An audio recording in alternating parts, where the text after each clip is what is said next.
What's up, guys? CJ here, and welcome back to another all-new episode of Superfriends. I believe this is number 77? I think so, yeah. 77. If it's not, we're wrong. We can take that out in post, right? But I am your host today, CJ, and with me for the very special two-man ep, as always, is Tim. How you doing, bud? How's it going, everyone? I'm doing fine at the moment. Yeah, this was not supposed to be a two-man ep, but it ended up that way. Luke is a little under the weather, and Nick was unfortunately predisposed, doing some other important stuff. So he couldn't be with us for this episode, but we do have a ton of news to break down, and I'm personally going to enjoy just talking to my bud Tim. Just talking to my bud Tim for about 45 minutes, answering a lot of your questions. We actually have a huge bunch of TV news to talk about, but some sprinkling of the movie news in there, too. But how are you doing, man? How are things going for you? I mean, they're going all right for right now. Still not much going on in my life at the moment. Trying to just keep moving forward. Oh yeah, aren't we all? But I mean, at the very least, we get to sit here and talk about the amazing world of DC Comics for a little under an hour, hopefully, right? Yeah, hopefully a good deal shorter than an hour. We'll see what happens. I mean, these two-man eps tend to be pretty quickly, and as you can tell, we're already almost done with the intro. I am doing well, for those of you wondering. But without further ado, before we dive right in, we do have to remind you guys that this episode of Super Friends, in fact, Super Friends for most of its history now, is brought to you by Loot Crate. Loot Crate, that amazing subscription service that sends you a box of unique, geeky goodies every single month. Now, this month's theme is investigation. It's got a lot of cool stuff in there, from Stranger Things, Jessica Jones, Batman, and even more in there. You'll get an exclusive t-shirt, and using our exclusive promo code BRIDGE10 and our link www.trylootcrate.com/hybrid-network, you can take 10% off any subscription. It makes a great gift. If you're interested in that Investigate theme, you have until next Wednesday, the 19th, to order it, get your hands on it. So incredibly hyped for that. Lots of good stuff in there. I think that's my favorite lineup of anything they've had, like top to bottom, from Stranger Things all the way to Batman. A lot of stuff that I'm interested in. Unfortunately, we aren't going to be able to talk about Stranger Things or Jessica Jones today, but we will talk about Batman. However, we actually have some big news out of the DC universe, potentially big news, then a little bit of actual news. And we're going to lead off the show with a little bit of rumor and speculation. Always fun, right? You know, getting things started off with unsubstantiated rumors. But something interesting to say the least. And this rumor is from Reddit, so take that with a grain of salt. There have been some accurate leaks on the platform in the past, but if you know anything about Reddit, anybody can create a post. So that doesn't necessarily mean that this guy is being truthful or that he knows anything in particular. And in fact, he leads this off with saying, "I will not tell you how I know any of this in order to not jeopardize my position." He does say some interesting stuff, though, that seems to line up with what we're seeing going on at DC right now. So, you ready, Tim? You ready to dive into these rumors? Oh, yep. Let's go. Alrighty. So now, firstly, Black Adam will be the villain of Man of Steel 2. Not only is Man of Steel 2 happening, Black Adam will be the villain. He will face off with Superman. Kind of a cool thing. Like, I've personally wanted to see that on the big screen since Superman versus Shazam, or Superman and Shazam versus Black Adam came out. What's the title, actually? I'm struggling. Was it Superman's? It was just Superman/Shazam, wasn't it? Superman, Shazam, and then, like, The Rise or Revenge of Black Adam. It was something like that. Something wonky. That wasn't even... I didn't even have The Rise or Revenge in there. But Tim would know. I would not. But so, that's something that I've always wanted to see on screen. This idea was apparently tossed around, and this later evolved into Adam actually becoming the villain of the movie due to the fact with WB not feeling confident in earlier drafts of the Shazam script, and they felt as if The Rock deserved a bigger project. He's been on board with them. I mean, that makes sense. He's been on board with them since 2015, I think. That's when they first announced that he was going to play Black Adam, and pretty early. Yeah, nothing's come of that yet. I remember it was definitely before Batman v Superman. And secondly, on that front, Matthew Vaughn is still talking to Warner about directing Man of Steel 2, which is a great thing. But Warner apparently are talking to other directors as well, which might just be an attempt to increase pressure on Vaughn from what the poster says. And you might have noticed when I mentioned in that first little point about Black Adam being the villain of Man of Steel, the bad news is Shazam is essentially off the table, according to this post. Warner's apparently is not confident in the script. They've had it redone, and they're still not confident, and they're actually much more interested in the character of Black Adam, and they want to give The Rock a bigger project. So, that's big. Shazam Apparently not happening. It's a movie that's been in the works since, not since Jump Street, but since pretty close. Tim, what do you think about this? What do you think about Shazam getting tabled? Honestly, I like it at this point if they continue forward with it, just in order to finally get Shazam on the big screen.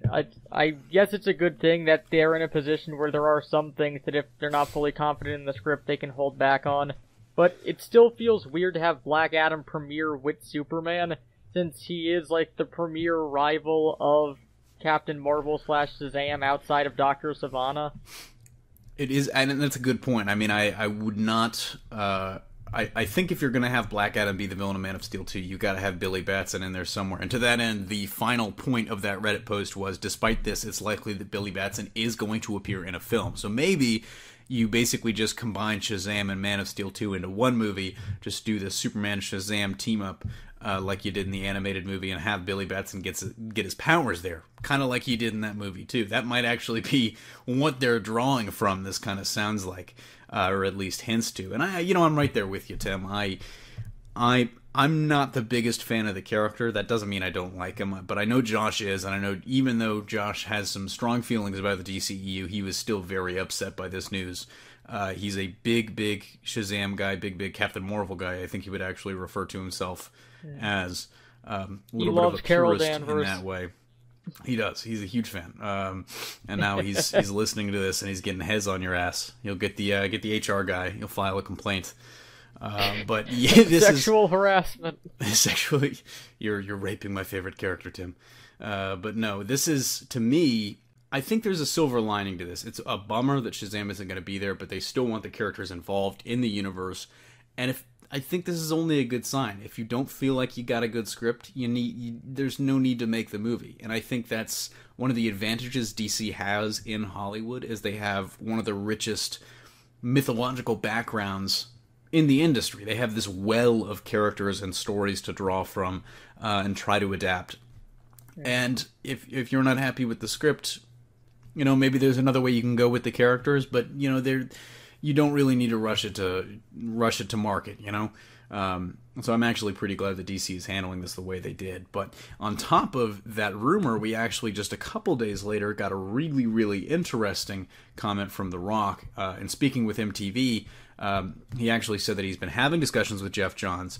It's kind of he actually referred to this period for DC as fun because they've taken a step back and they're really refocusing on the world building and coming up with a new plan. And so I'll quote this verbatim, and he says, "So what we decided to do was to create a scenario where Black Adam has a standalone movie and Captain Marvel, Shazam, has his standalone movie. We're building our world that way, and then we can come together at some point."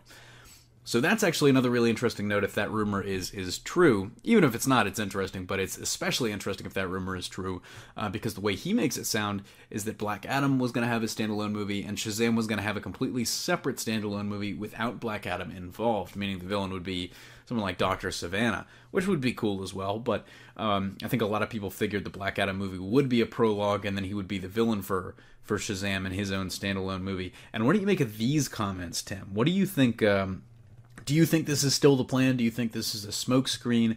And I guess who would you want to be the villain of the Shazam movie in that case? I mean, I can see it happening considering all the movies that DC announces, half of them being based around their villains. Exactly. I mean, this is. But on that same note, I can get them doing this, but it seems weird to separate them and then bring them together. Like, that'd be like making a Batman movie and then making a Joker movie and then having Batman and Joker fight. Like, what's the need for the Joker movie before they fight? Exactly. I mean, I kind of think that's my thought as well, I guess. So they've announced this Black Adam movie is happening. The Rock has announced it. I don't think WB has confirmed anything because they've still not released a new slate, which hopefully they'll do at SDCC this year. But I kind of agree with that sentiment where it's like, do we really need the backstory? Do we really need the prologue? To me, it might have been a better thing to have Billy Batson get his powers, become Shazam, and then the Wizard be like, you weren't not that you weren't my first choice, you just, you're not the first person to gain these powers, and in fact, maybe he tells him the story of Black Adam. Maybe he fights with Black Adam, and then Black Adam is like, you're treating this as if it's black and white. The Wizard is telling you this like it's black and white, but it's not, and that's where you get the prologue story, because he does have a very interesting background.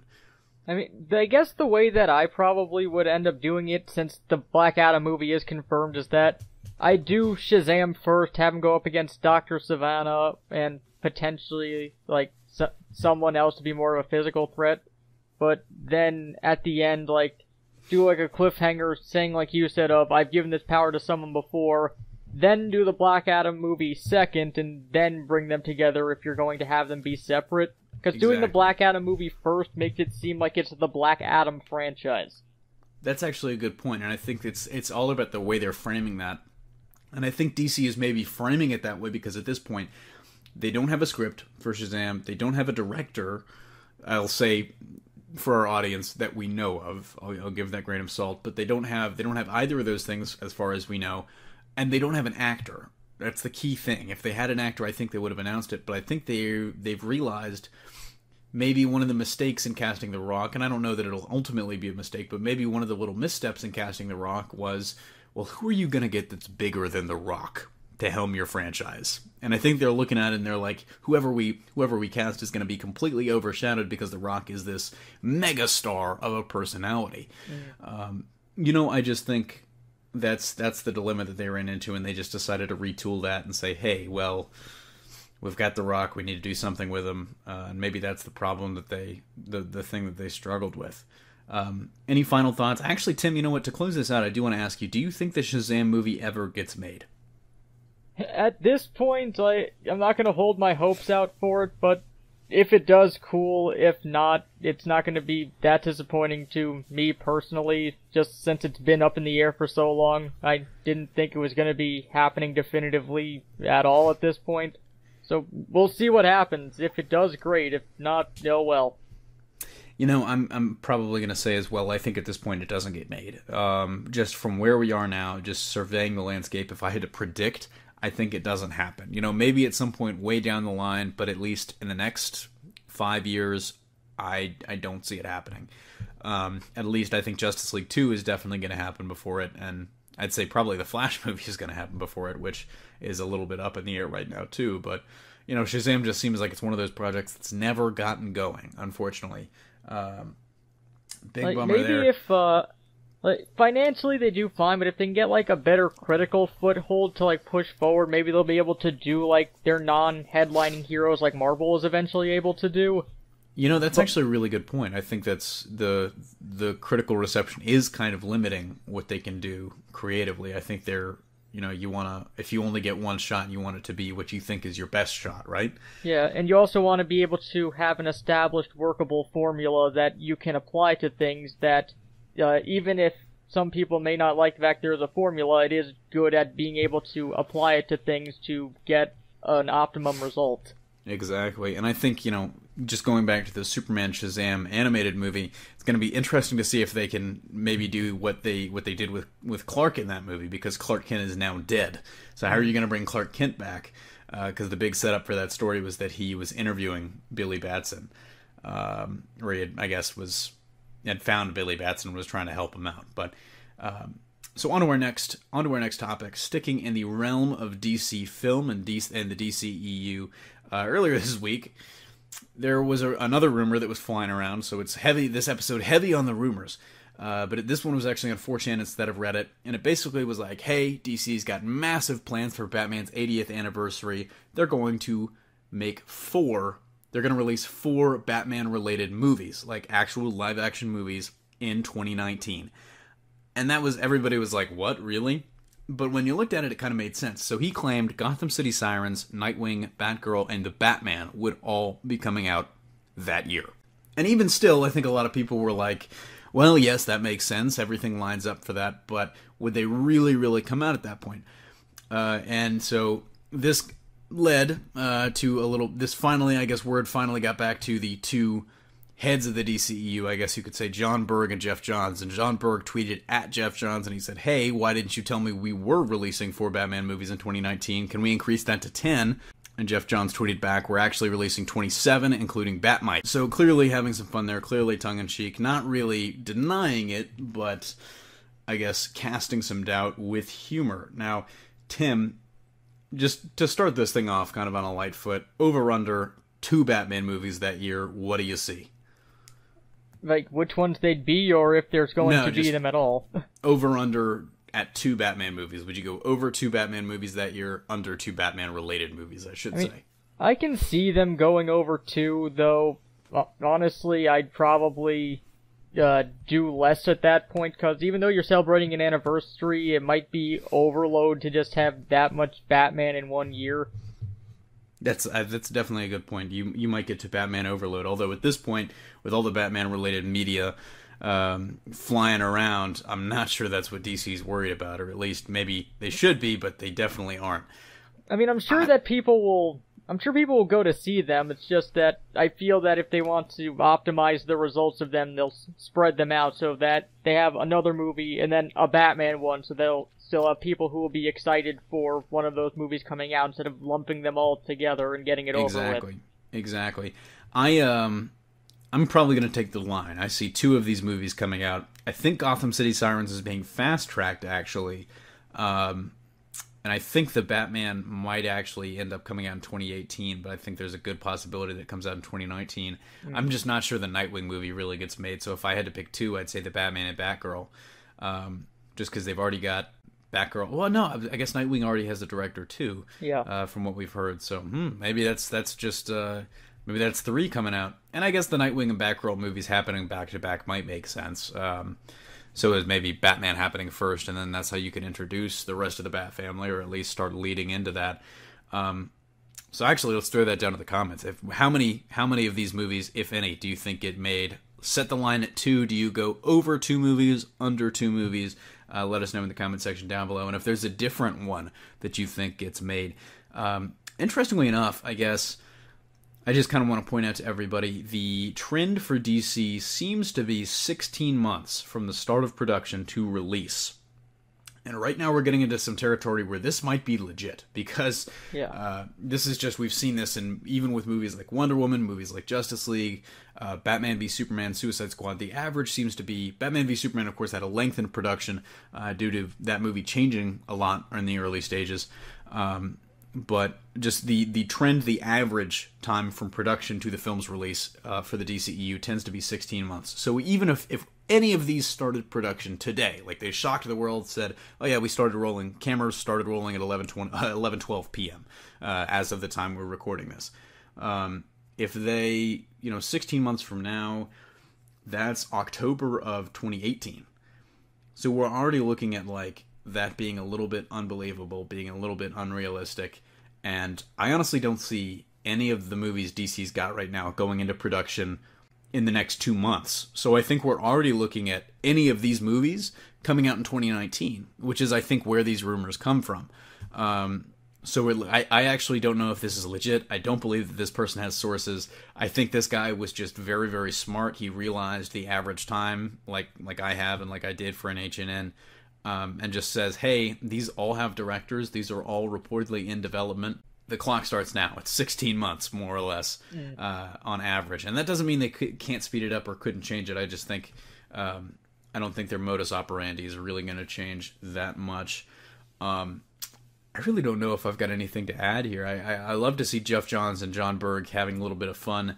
And personally, this just fuels my desire to see a new slate released, doesn't it? Yeah.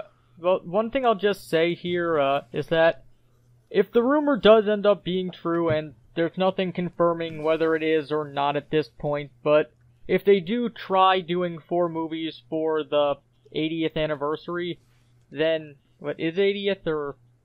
Yeah, 80th. Yeah, the 80th anniversary, I just hope they don't rush it to meet, like, that date, because doing things to rush out for anniversaries rarely ends up well.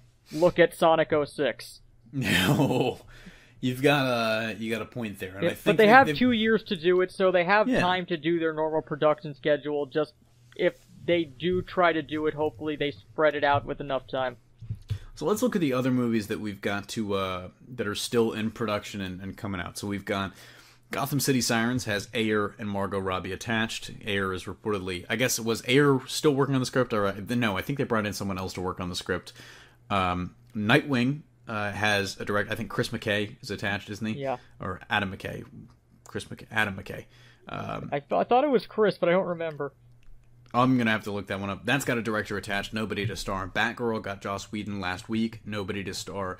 And Batman, of course, has the director, Matt Reeves, the villain, Joe Manganiello, and Batman already cast. That one could go into could start filming tomorrow.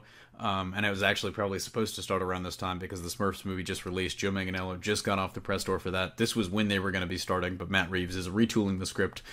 So my guess is that might be an early 2019 release, maybe going up against Black Panther at the box office. But so you're looking at that probably being the first one to start, then Gotham City Sirens being the next one to start production. They've also got The Flash in the works. That needs a new director and a new script is currently being written. Justice League 2, that needs to be done as well. Man of Steel 2 reportedly in the works. Green Lantern Corps. So they've got DC. Just give us a new slate. Just give us a new slate at SDCC, please. Yeah, please. The slate is all that I'm hoping for because I'm honestly getting tired of announcements without anything being said. Exactly, and that's the that's the one thing that I'm really hoping for, at least. Although, how much of that hinges on Wonder Woman, do you think? How much of that hinges on Wonder Woman being good? And getting successful doesn't necessarily have to be good. That's true. Successful is probably a better word for that. I was going to follow that up with good critically, but well, we'll see what happens with it. I don't know if it will all rely on Wonder Woman. There's probably going to be weight on Justice League also for it, just because it's like their big marquee one at the moment. No, 100%. Yeah, hopefully both of them end up being good. We'll see what happens. Well, that's why I specifically said Wonder Woman, because I was looking at, okay, so if they release the new slate at SDCC, like a lot of people think they will, Wonder Woman comes out about almost exactly a month before that, or a little over a month, about a month and a half before that. It's like how much of, so Wonder Woman, I think a lot of it is going to make or break, or whether they, not like they're going to say, it's like, okay, after Justice League, we're going to redo some stuff. I just think maybe they go back to the drawing board even more after Wonder Woman and start chalking stuff up and retooling things. So I think that'll impact whether they announce it at SDCC or they decide to kick the can down the road, hope Justice League's successful, and redo it then. But 100% we'll have to wait and see on that. And with that brings us to the end of the film segment, and we're now, of course, into TV time. Now, the big news out of this week, or at least earlier this week, was that Deathstroke is returning to Arrow. But it won't be the Deathstroke you know. In fact, it'll be the Deathstroke you don't, because Manu Bennett took to Twitter and responded to Stephen Amell's tweet about Deathstroke returning, writing, WTF, with about 5 question marks, and adding, for the record, I'm not going back for Arrow. Now, this has been construed by some people saying, hey, he's still going to be in the suit. He's not going back for Arrow. He's going back for Prometheus. Like, it's him saying, kind of WWE style, I'm not coming for you, And I don't know if I believe that, just because he's been up on Twitter saying that he's actually definitively not returning. He says, enough BS about DS, haha. Fact, Deathstroke, #Arrow, are currently filming in Vancouver is not me. I'm in Auckland filming the Shannara Chronicles. So it seems like maybe he's not going to be in the suit, which just begs the question, Tim, who's in the suit? The last time we had, like, a Deathstroke returning to Arrow was just a dream sequence thing. Yep. And I think it was just like some stunt actor fighting in the suit saying nothing. Exactly. And so that kind of begs the question, it's like, do they think they could get away with that again? Do they think they could potentially just put somebody in the suit and dub a voice over, Darth Vader style? What are they doing? But I actually, do you think Manu Bennett is setting up a smokescreen? That'll be my second question. I don't really see the point of setting up the smokescreen for it.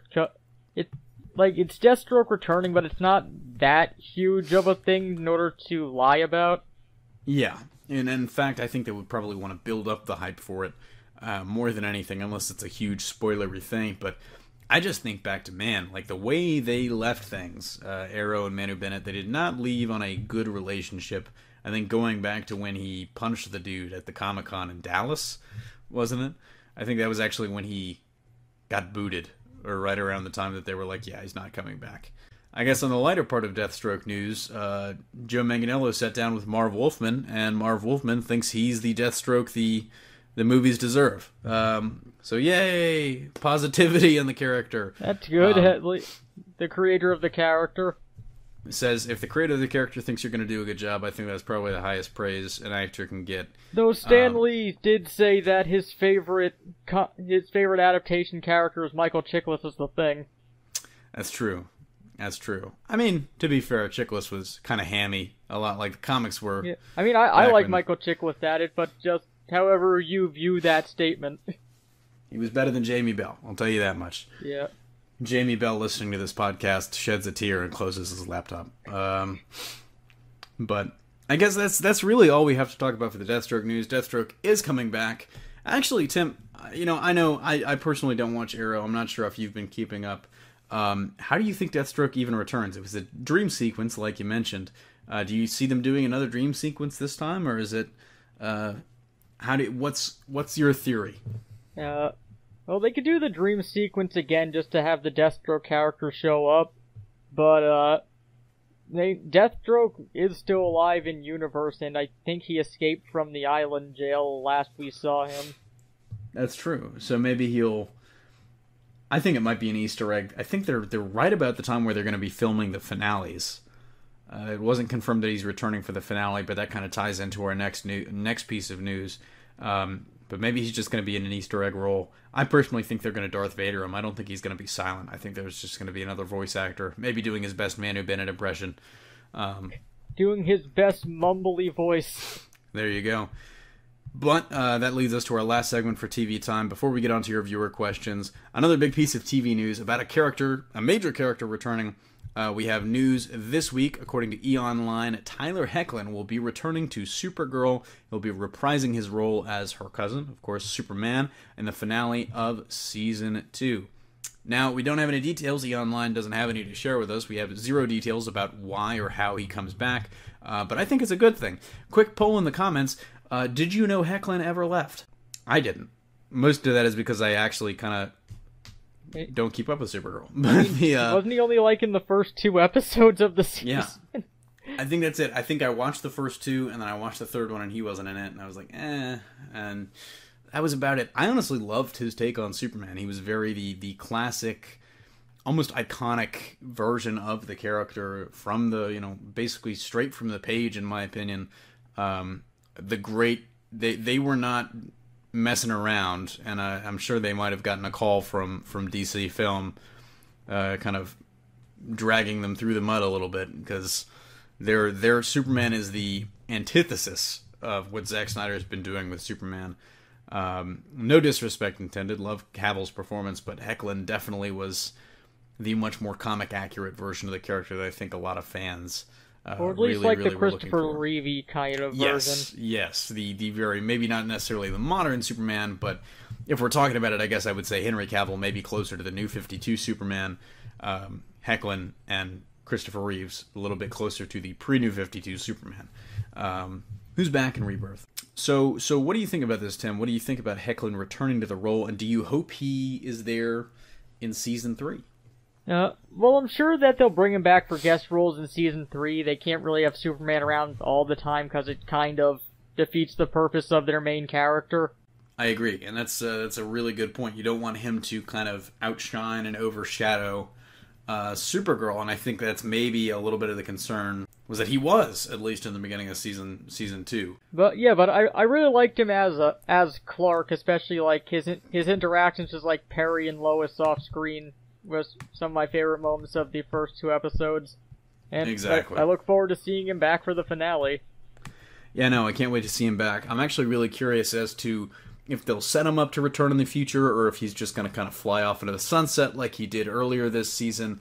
Very, very curious to see what they do there. Maybe, and this is just a wild theory, maybe they kill him off. Maybe they do a little Death of Superman action, and say the focus will now be back squarely on Supergirl, excuse me. My own body tried to stop me from finishing that thought. But I don't see them killing him off for it. he's around. They always have the option to bring him back when they want to, but there's no need to always have him be there.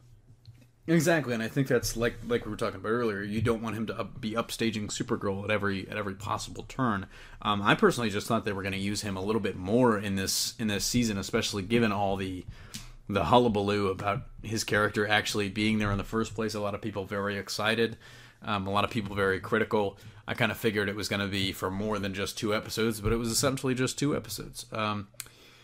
But with that, very excited for him coming back. Cautiously optimistic for Deathstroke coming back. More curious now that it isn't Manu Bennett. We move on to your questions, but before we move on to your questions, a friendly reminder that this episode is brought to you by Loot Crate, that awesome, wonderful subscription service that sends you a box of cool, unique, geeky goodies every single month. And this month's theme is Investigate, featuring items from Jessica Jones, Batman, Stranger Things, and more, with an exclusive t-shirt in there you won't find anywhere else. And you can actually get that crate for 10% off just by using our exclusive link, www.trylootcrate.com/hybridnetwork, and the promo code BRIDGE10. So go ahead, go to that link, enter that code, get those savings on any of these subscription tiers, the 3-month, the 6-month, the 12-month. Makes a great gift, and you have until April 19th, next Wednesday, to get that Investigate box if you're interested in anything that has to offer. Now, without further ado, Tim, let's get down to some viewer questions, shall we? Yep.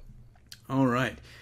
So Kieran99344 asks, if Joss Whedon's Batgirl movie does well, do you think he could take over the Justice League as well as WB Green Lantern? I assume he meant he typed Green Lightning, but whichever DC superhero movie he wants. If it does well, I think he definitely would be in line for more. I think priority 1 would be Batgirl 2, maybe, or maybe some kind of other. I think he probably would be really good with Grayson as well, like an adaptation of the Tom King, Tim Seeley Grayson run. Well, first let's see how Chris McKay does with Nightwing. Exactly. I'm putting the cart ahead of the horse there. I'm sure there would be some internal conversations about him taking over Justice League if he does well. I just think it would have to be a smash hit for them to consider that. But personally, based on his experiences with Marvel, I don't think that he'd want to work on it, especially since the reason that he left is that it seemingly seems to be that he didn't like all the oversight and stress put on him for doing the big marquee project. I don't know why he'd go back to doing it again if that was his issue. Ironically, after Age of Ultron, he did not want strings. But that's... So, I don't think he would love to do that. I'm sure he was told Batgirl would be a fairly self-contained project, maybe with some Easter eggs, but it would probably relatively stand on its own. Yeah, because with Batgirl, I can see that he took over it just because... Since she's not a huge marquee character, that he'd have, less people looking over his shoulder and more freedom to work on it the way that he wanted to. True. So, Tim, actually, let's take this question to the next level. Is there any other DC superhero you'd like to see him, Joss Whedon, that is, direct? If he does Batgirl well, he could do Birds of Prey.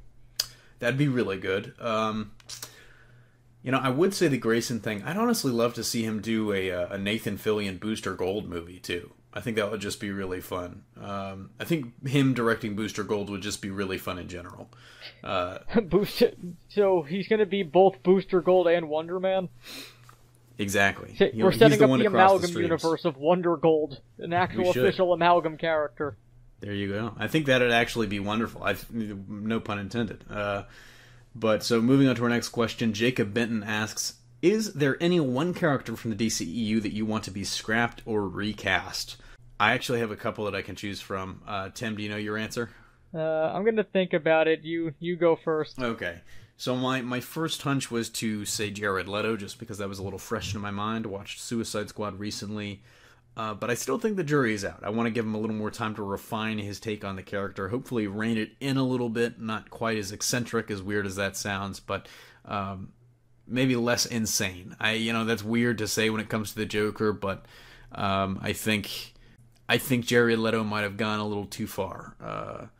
But I think the one character that I really want is Lex Luthor, and I'll tell you, I'm gonna get some heat for this because I think fans have spent over a year now defending his take on Luthor, and I still don't love it. I still think it would have been just as effective and maybe arguably even more compelling within the movie to basically see that original iconic version of Lex Luthor. Not the Gene Hackman real estate guy, but the guy we've never seen on screen before. That dominating physical presence, not just the smartest man in the room. Because I'll tell you what, I honestly don't see Lex getting in the war suit and going toe-to-toe with Superman. I just don't see that right now. And that to me, he didn't really come off as particularly conniving either. I was really disappointed that the script basically just had him kidnap Superman's mom. I thought he was a little bit wasted in that movie, and I think Jesse Eisenberg, as much as I like him as an actor, was not the right fit for that. Yeah, I'd probably end up going with Lex Luthor also, just because I really like the businessman Lex Luthor from the DCEU. Like, that's my favorite version of the character, like, off the top of my head. So, I'd like to get a version closer to that. Jesse Eisenberg just doesn't have the imposing presence that I would want from Lex Luthor, which is why I like him so much. Exactly. I just think it's not that it isn't... It's not Jesse. It's really, I think Jesse could be... He's never going to be that physical imposing presence, but he can be imposing in other ways. If he was shown to be mentally super cold and calculating and just essentially just dominating everybody around him, his close inner circle, through his intelligence, that's another way of being dominating that they could have gone, but they just chose not to. And I mean, you're still with Eisenberg overlooking the aspect of the character that Lex Luthor believes that Superman is the end of human achievement. He's the end of humans being great. Because no one will ever be Superman, and so basically, as the middle finger to that, he works his body to the max. He's ripped in the comics because of that. He wants to be the pinnacle of humankind, to eventually bring down Superman as the pinnacle of man. But so I'm glad we're in agreement there. I think that's the one character I would definitely choose. Moving on to our final question of the night. Waru asks, who is your favorite edgelord in the DC universe? And this is a tough one. I've been thinking about it in the back of my mind for the entire episode. Can I say Batman? Sure, you can say Batman. You're going to tease me for that. I'm not going to say Batman. I honestly would probably say Lobo, because I think that character started out as a funny joke and has now become less of a joke and more serious. It's a little bit like Deadpool to me, like what's happened with Deadpool. As a character of Deadpool is now meme tier, but I don't know. So, Tim, who is your favorite edgelord? I don't know if she counts, but I'd go for Harley Quinn, because right now she just seems to be around just to be blatantly sexual and just do things to either cause controversy or cause memes. Oops, I dropped my mallet. But yeah, I kind of have to agree with that one too. I don't know, man. Lobo is one of those characters that I don't love him as a character, but he's really fun, and so I do enjoy him when I get to read him. So actually, that pretty short viewer question segment. I think that's about it for the episode. So if you have any questions that you want us, do you want us answered? If you have any questions that you would like answered next week, just comment down below using the hashtag AskSuperFriends. That makes it super easy for us to find it. And there's a very good chance that your question might be answered. Tim, any final thoughts before we let the people get out of here? I don't know. You don't know? No. It was a good episode. Fun hanging out with you. Make DC great. Make DC great again. That'll go over well. Dan DiDio was supposed to be doing that. There was a meme. People will not misinterpret that at all. Nope. Here come the comments.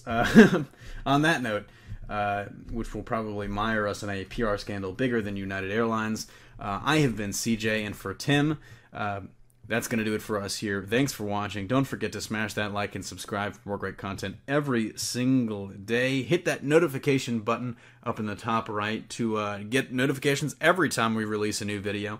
I know that's a little daunting, but it actually really helps us out. We'd love to get a notification squad going of you guys just showing up early, hanging out, racing to see who's first. You don't have to do that. We appreciate any and all of you. But like I said, that's going to do it for us here. Thanks for watching. Signing off, this is CJ, and for Tim, we'll see you next week.